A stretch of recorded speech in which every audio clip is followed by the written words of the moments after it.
Buenas tardes, mi nombre es Luis Guauña. Este video es para la competencia de física. En esta evidencia vamos a tratar temas fundamentales relacionados con conceptos de física. En este caso vamos a hablar sobre la conservación de la energía, la termodinámica, el electromagnetismo, oscilaciones y ondas.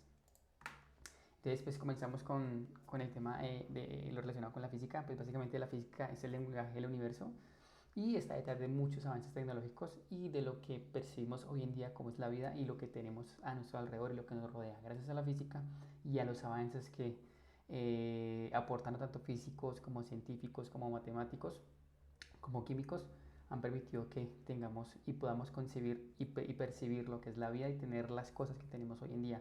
A la física se le deben grandes avances relacionados con dispositivos que somos hoy en día, como lo que son celulares, lo que nos permite, digamos, los paneles solares utilizar electricidad, la transformación de la electricidad, eh, el poder, digamos, tener internet y comunicarnos. Hay muchos avances que usa física y los aportes grandes que han hecho los físicos y matemáticos han permitido que los tengamos. Entonces, en este video explicativo vamos a hablar sobre conceptos como la conservación de la energía.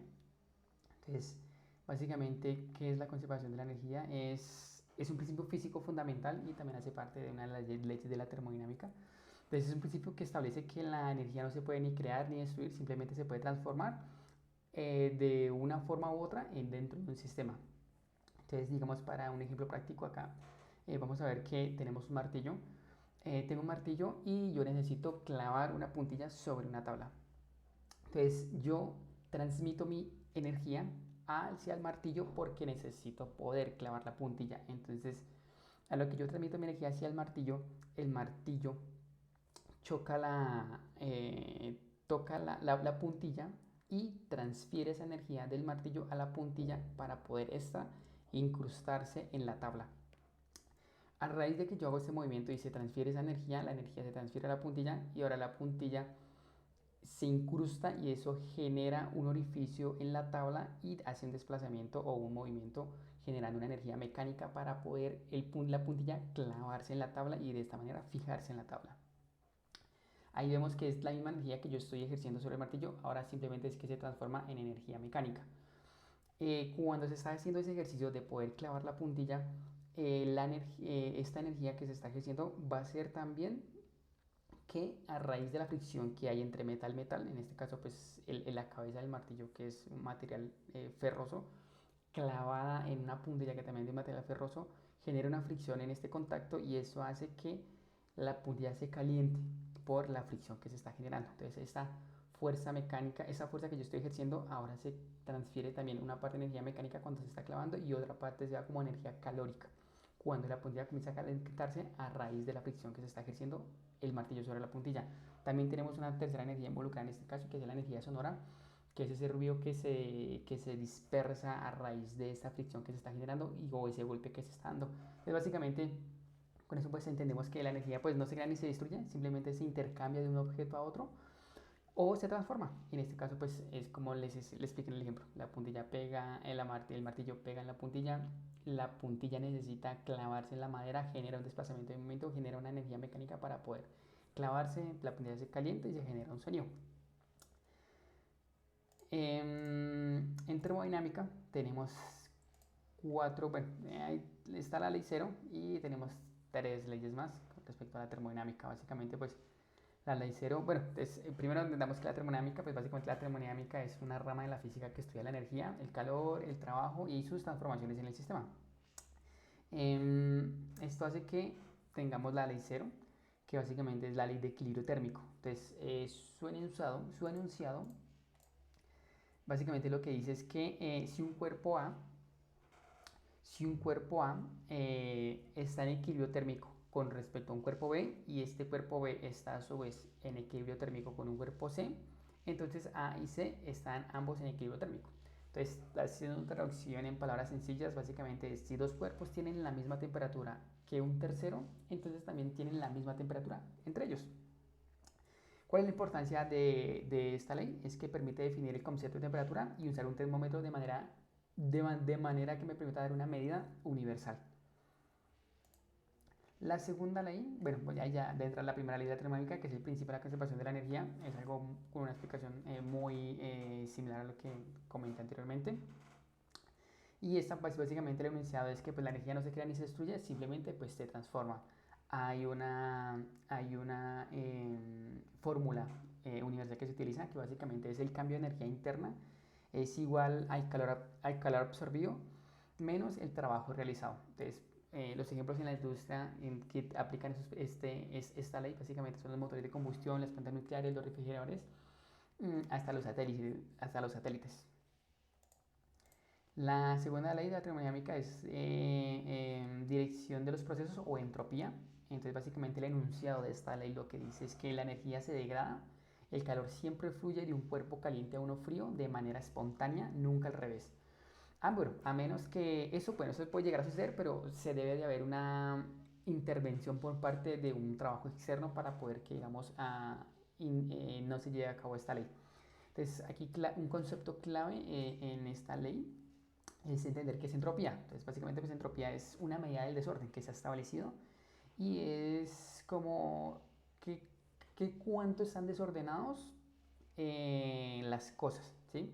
Entonces, digamos, en cualquier proceso real, la entropía sería como cómo aumenta o permanece constante algo en algún proceso o en alguna tarea, ¿sí? Entonces, generalmente siempre se asocia a la entropía como ese desorden que hay o qué tan probable es que se pueda se pueda hacer irreversibilidad de algo, ¿sí? Pero digamos, para un ejemplo más específico para esta ley, digamos, es cuando uno pone un vaso de agua caliente sobre una mesa y con el tiempo este se va enfriando, ¿sí? Porque, digamos, el calor se va a disipar con el ambiente, ¿sí? Y esto va a hacer que se vuelva más frío. Entonces el calor se dispersa porque en el ambiente quizás el aire es más frío y hace que pues, su temperatura baje como tal del vaso. ¿Qué nunca va a pasar? Nunca va a pasar de que es que un vaso frío que ya está sobre la mesa absorba calor espontáneamente del aire y haga que este se vuelva más frío. No, eso no va a suceder. Entonces, básicamente, pues el calor siempre, como una conclusión de esta ley, es que el calor siempre se va de lo caliente a lo frío y las cosas tienden a volverse más desordenadas. La tercera ley de la termodinámica, entropía en el cero absoluto, básicamente establece que, bueno, el enunciado de esta ley es que cuando un sistema se acerca al cero absoluto de la temperatura, en este caso son los ceros grados Kelvin, los ceros Kelvin, o los menos 273,15 grados Celsius, su entropía tiende a un valor mínimo constante. Es decir, que cuando se llega ahí, el movimiento de las partículas se tiende al desorden, lo que es la entropía, o llega a un mínimo posible. Lo que hablamos sobre el concepto importante es como la entropía, que es como la medida del desorden. Entonces, digamos que un ejemplo ilustrativo para esta ley es que, pues, digamos, nos imaginemos unos niños jugando en el parque, que se mueven mucho, hay mucho desorden, hay mucho reguero, hay mucha bulla, y a medida que se va bajando la temperatura, digamos, de ese jardín, que se va bajando mucho, mucho, mucho, mucho, obviamente los niños por sus condiciones, digamos, de temperatura, las condiciones del ambiente, se van quedando quietos sin moverse, ¿sí? Entonces, algo así es parecido. Cuando se llega al absoluto, lo que se trata es que se llega al ser absoluto y esto hace que, pues, digamos, esa entropía se llega a un punto donde ya no hay desorden y todo está tranquilo y todo está, digamos, en reposo. Para el concepto de electromagnetismo, pues básicamente el electromagnetismo es una rama de la física encargada de estudiar fenómenos causados por una interacción eléctrica o magnética.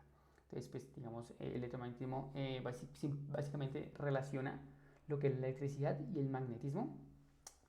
Y gracias a este proceso y a este descubrimiento y a este desarrollo que se ha venido generando y a los aportes que han hecho los físicos y matemáticos y químicos y muchas personas más de esas áreas, gracias a eso pues tenemos hoy en día lo que son pues la luz que conocemos hoy en día, los motores, los timbres, los radios, los teléfonos, el internet, utilizan muchos principios de estos.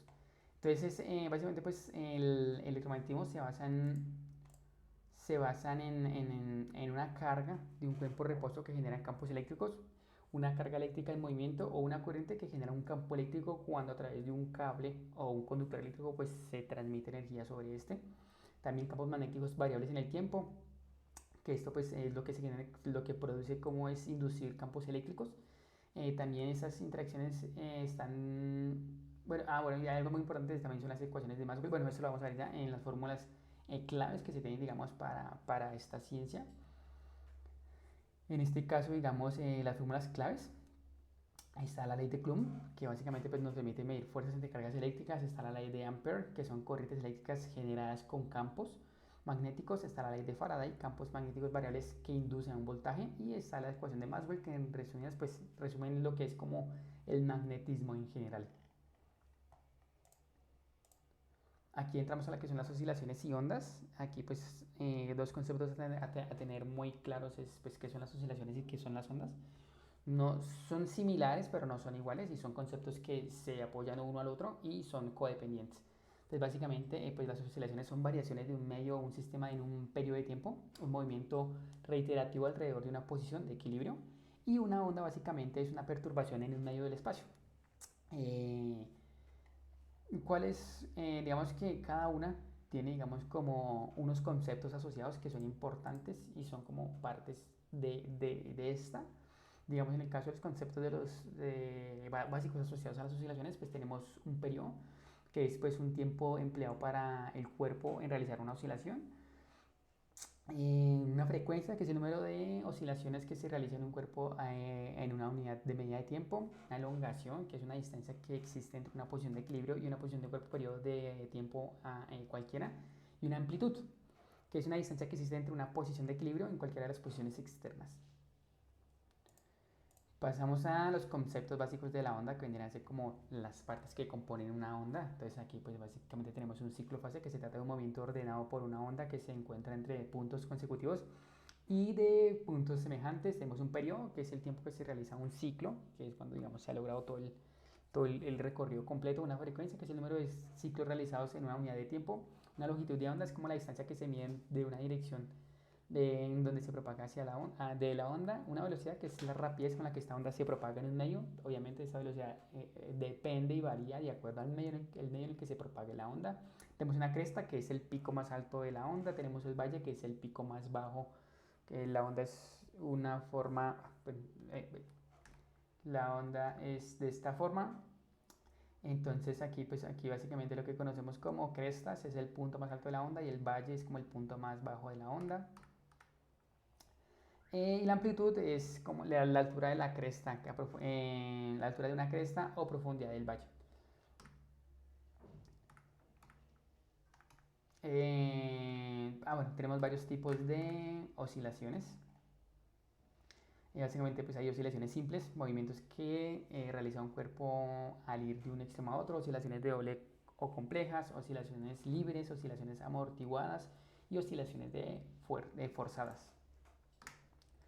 Para las ondas tenemos también dos tipos de ondas, básicamente son ondas longitudinales, que en resumidas cuentas son aquellas que las partes del movimiento vibran en paralelo, es decir, aquí van las partes del movimiento y estas vibran de forma paralela a la dirección de la onda, es decir, aquí van las partes del movimiento y aquí van la dirección de la onda y ellas están en forma paralela, son ondas longitudinales.